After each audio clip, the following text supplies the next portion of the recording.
The morning began like any other in Stillwater. The air smelled of rain and hay, the soft hum of the windmill mixing with the clatter of sparrows outside the kitchen window.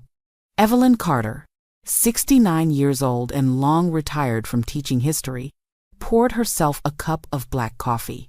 She was halfway through buttering toast when the front bell rang 3 sharp times, an impatient rhythm she knew by heart. Her son, Lucas.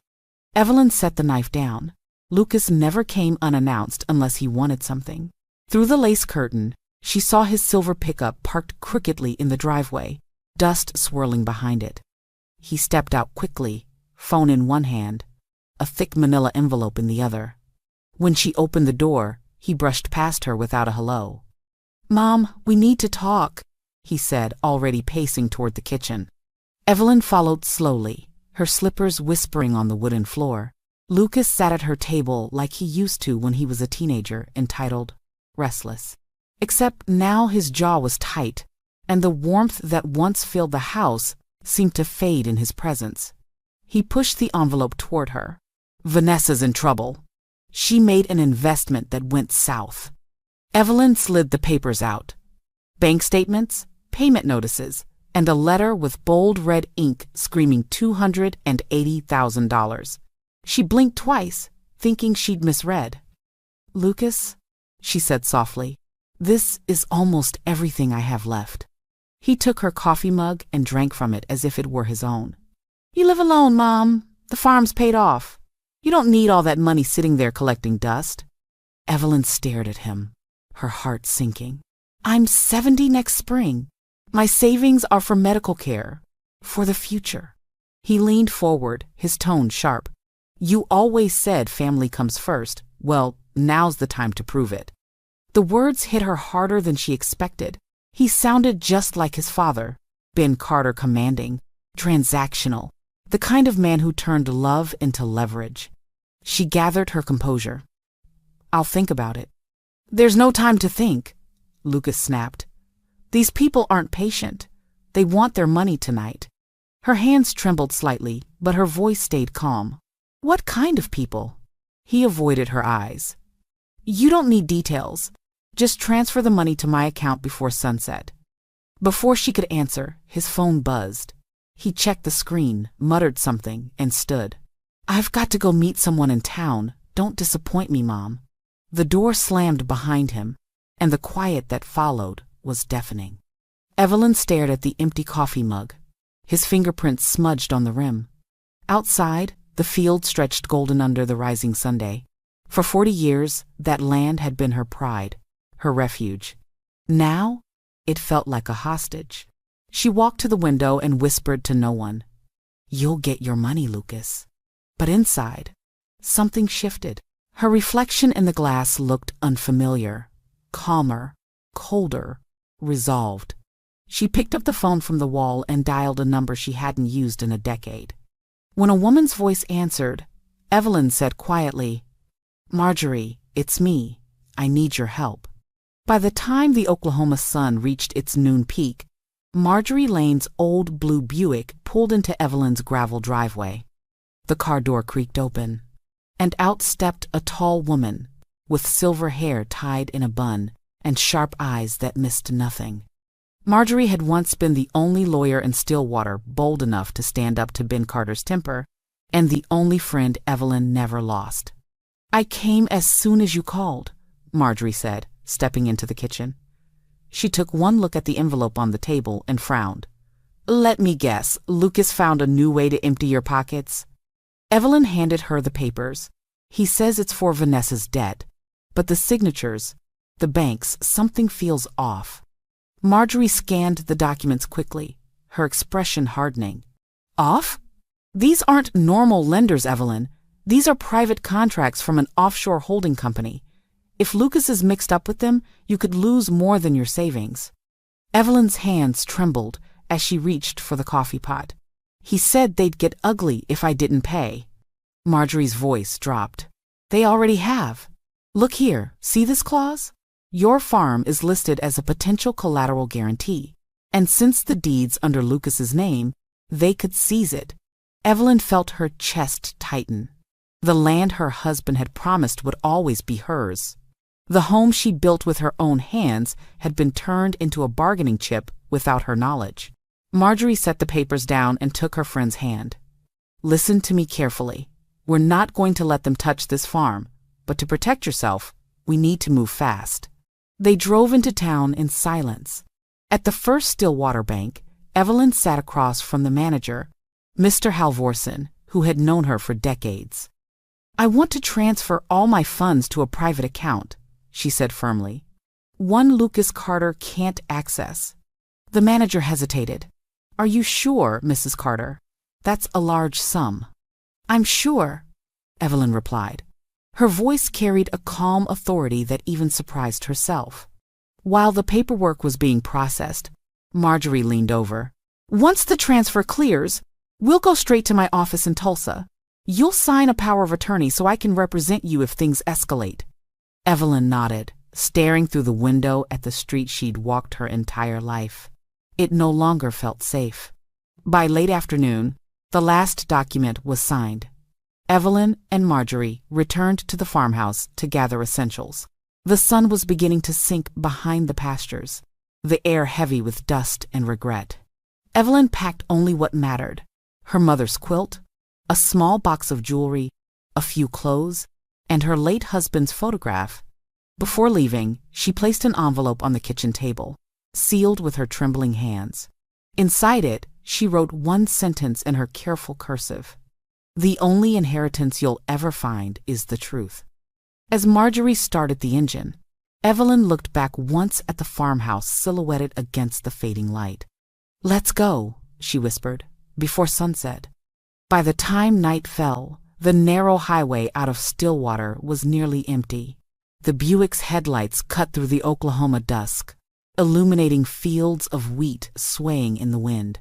Evelyn sat in the passenger seat, clutching her old leather purse, as if it were a life vest. She didn't speak for the first hour. Neither did Marjorie. Finally, as they crossed the county line, Evelyn broke the silence. He'll come looking for me. He always does. Marjorie kept her eyes on the road. Then we'll make sure he finds nothing. They drove for 3 more hours before reaching an old lakeside cabin tucked behind rows of cottonwood trees. The air smelled of damp wood and pine. Marjorie's cousin had owned the place for decades, but it was rarely used. A faded sign on the porch read Silver Run Camp 1974. This should be safe, Marjorie said, unlocking the door. Inside, the cabin was simple: 2 beds, a small stove, and a radio that crackled faintly. Evelyn exhaled slowly for the first time all day. I never thought I'd live to see myself running away, she murmured. You're not running, Marjorie corrected. You're surviving. They ate canned soup by lantern light and listened to the night insects outside. Evelyn tried to rest, but her mind wouldn't quiet. The image of Lucas's cold eyes haunted her. She remembered the boy who once built her birthday cards out of hay, and Glue, the boy who used to call her his hero. When had he turned into someone capable of this? Meanwhile, back in Stillwater, Lucas returned home to a dark, silent farmhouse. He stormed through the front door, calling her name, his boots thudding across the floorboards. Mom? Nothing. The kitchen light flicked on. The table was clean except for one object: the sealed envelope. He tore it open impatiently. Inside was a single photograph him at 7 years old, beaming with his first calf, and behind it a note written in her neat handwriting: The cycle ends here.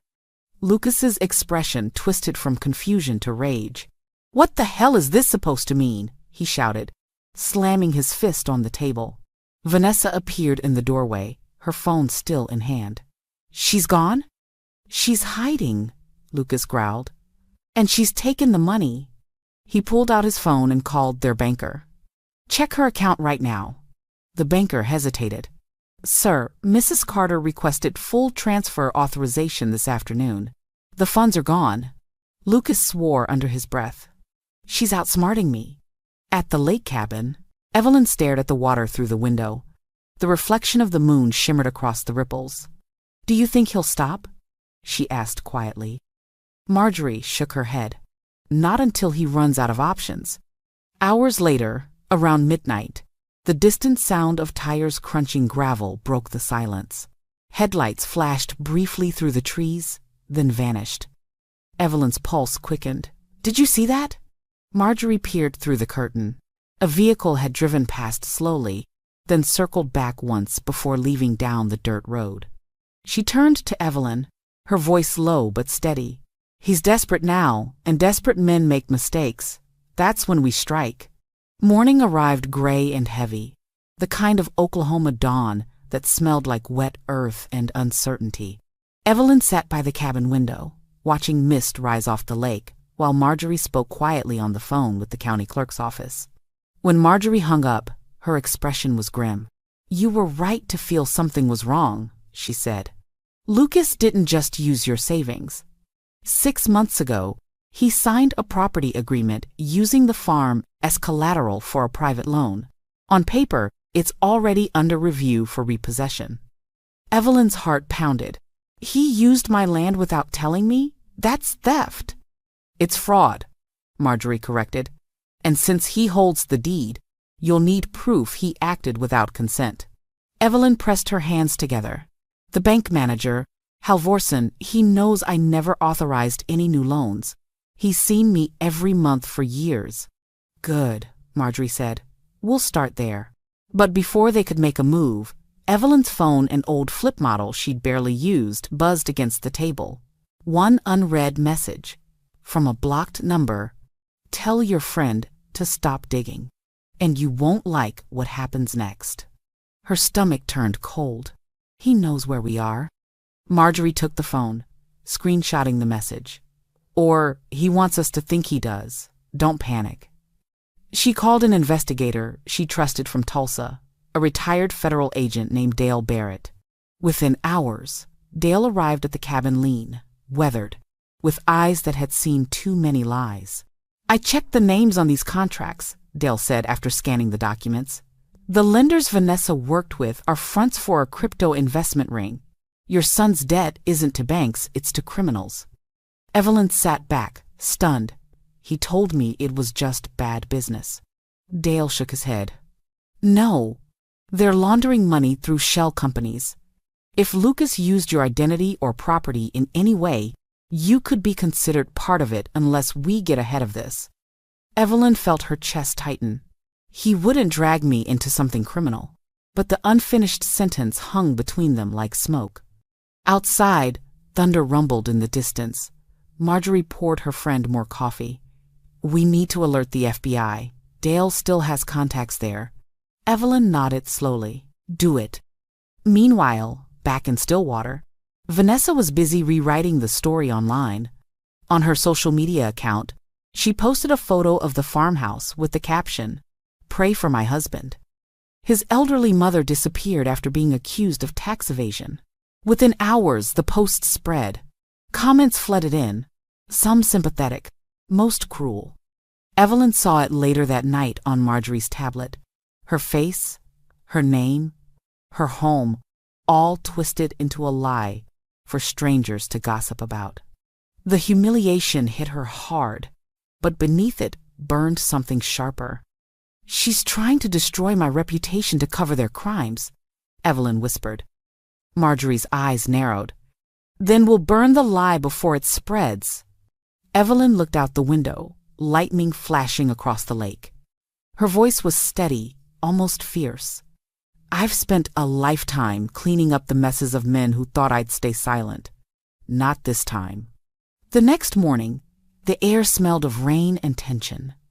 Dale Barrett spread a stack of printed documents across the cabin table. These, he said, tapping one with a pen, are bank records under your name, Evelyn. Accounts you never opened. They were used to move nearly $500,000 in crypto funds.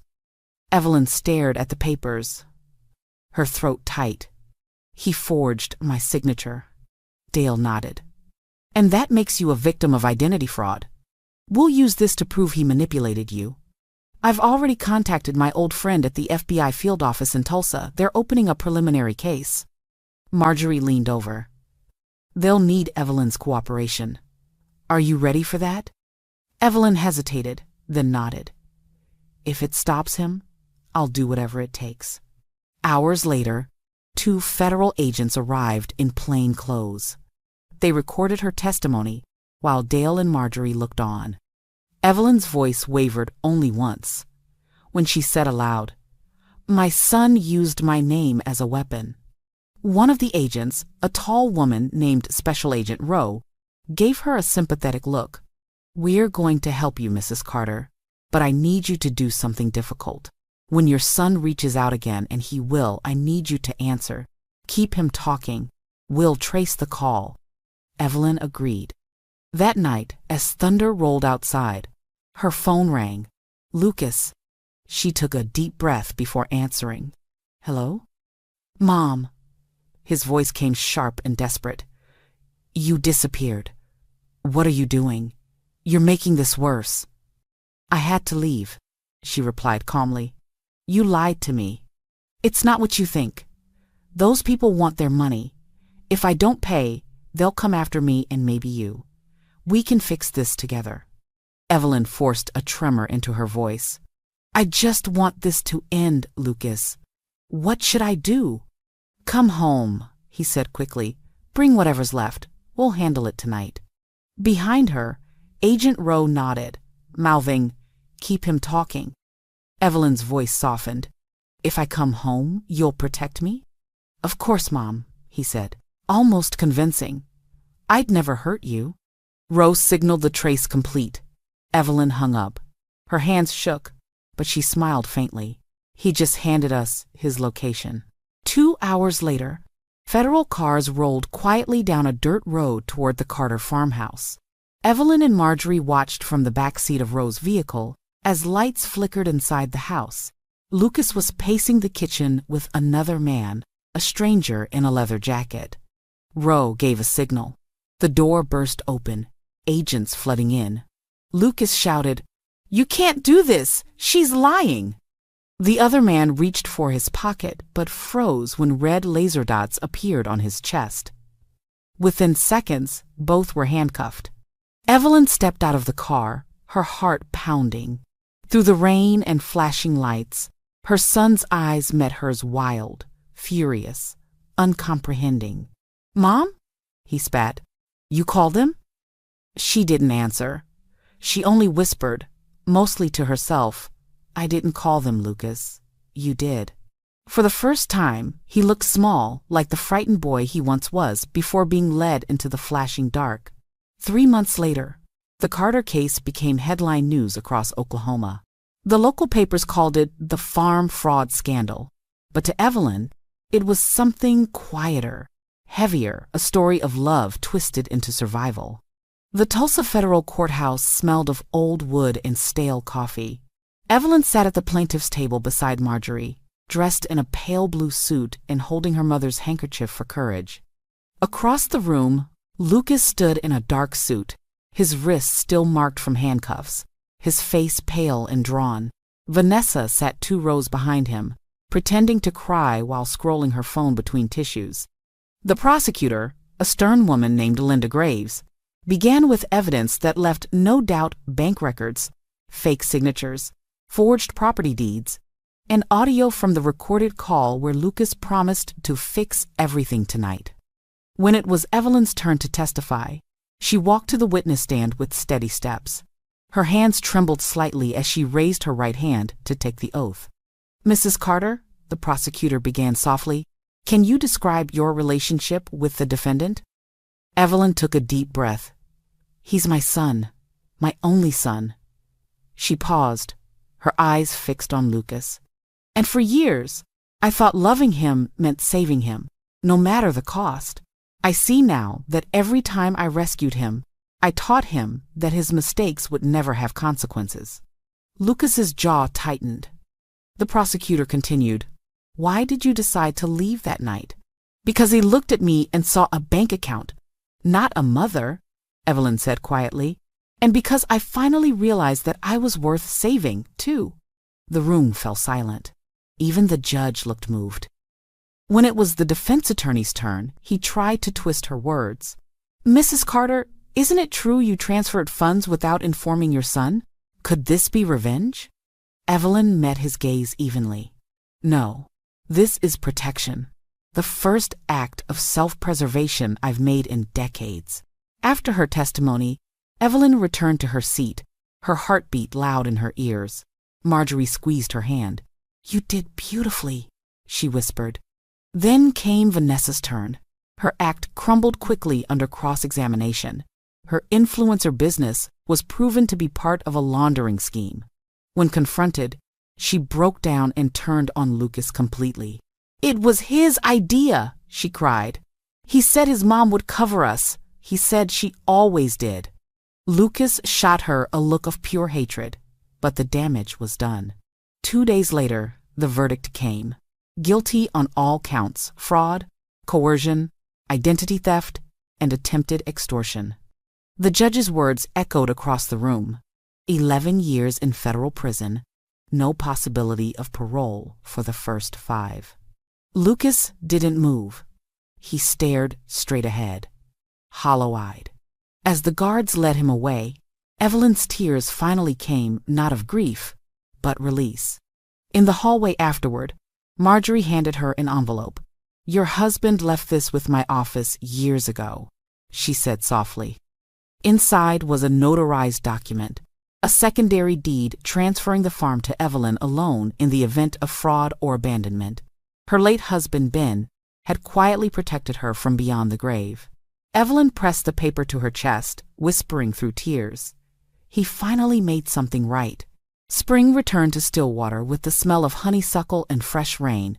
For the first time in years, Evelyn Carter woke up to quiet that wasn't heavy with fear. Her farm, was truly hers again. The government had cleared her name completely, and with Marjorie's help, every trace of Lucas's fraudulent debt was erased from her record. She spent her mornings walking the pastures with a cup of coffee, watching the wind roll over fields that had once felt like a prison. Now they looked different, alive again. The fences were mended, the barns painted white, and the cows grazing lazily in the Sunday. Marjorie visited every weekend, bringing legal papers, flowers, and sometimes just gossip from town. One afternoon, she leaned on the porch railing, smiling at Evelyn. "You know, this place could be more than a farm," she said. "It could be a refuge." Evelyn tilted her head. "A refuge?" "For women like you, the ones who lost everything to people they trusted," Marjorie replied. "I could help you file the paperwork, a nonprofit, something like the Haven on Red River." The idea took root instantly. Evelyn imagined the empty guest house near the orchard, filled with women rebuilding their lives, teaching each other, laughing, healing. "Let's do it," she said. "Let's turn this land into something good." Over the next few months, the Haven on Red River took shape. Volunteers came from town, neighbors offered tools, and local students painted murals on the barn walls, bright symbols of renewal and strength. Evelyn began teaching simple financial classes on budgeting and independence, using the same soft voice she once used to teach history. The first group of women arrived in June, 3 of them, all from small towns like hers, each carrying a story of betrayal and starting over. Evelyn taught them how to garden, to keep accounts, to breathe again. At night, they'd sit by the fire pit, watching the stars, their laughter mingling with the sound of crickets. One humid afternoon, as Evelyn sorted mail at her kitchen table, she found an envelope with no return address. Inside was a letter written in delicate, uncertain handwriting. "Mrs. Carter, I don't expect forgiveness. I barely understand what forgiveness means anymore. I wanted you to know I left Oklahoma. I work at a diner in Kansas now. I'm learning what real work feels like. I'm sorry for what I did to you. I hope one day I can be a better version of myself. Vanessa." Evelyn read it twice before setting it down beside her tea. For a long while she stared at the letter, thinking not of the lies or the ruin, but of the small thread of honesty that finally appeared. She took a pen and wrote a single line in reply. "Forgive yourself, Vanessa, but never forget what made you blind." She sealed the envelope and placed it on the windowsill, sunlight washing over it. That evening, as she sat outside watching the horizon turn pink, a quiet peace settled over her heart. The land was hers, her freedom was hers, and at last, so was her life. 2 years later, the Oklahoma sky stretched wide and blue above the rolling pastures of Red River. The haven had grown into something larger than Evelyn had ever dreamed. The old barn now served as a classroom filled with laughter and coffee mugs, its walls covered in quotes painted by women who had once arrived broken and left whole. On a warm Saturday morning, Evelyn adjusted the microphone at the front of the barn. Rows of chairs filled the space, every seat taken. Reporters, local officials, and dozens of women from neighboring counties gathered to celebrate the haven's 2nd anniversary. Marjorie stood near the back, beaming like a proud sister. Evelyn smiled, took a breath, and began. "Good morning, everyone. My name is Evelyn Carter, and 2 years ago, I almost lost everything I owned, including myself." The crowd quieted. "When my son came to my door demanding I pay his wife's debt, I thought I had no choice. For decades, I'd been told that a good mother sacrifices, that love means saying yes. But that morning, when he said, 'Don't disappoint me, Mom,' I realized something powerful. He had stopped seeing me as a person. And worse, I had stopped seeing myself that way too."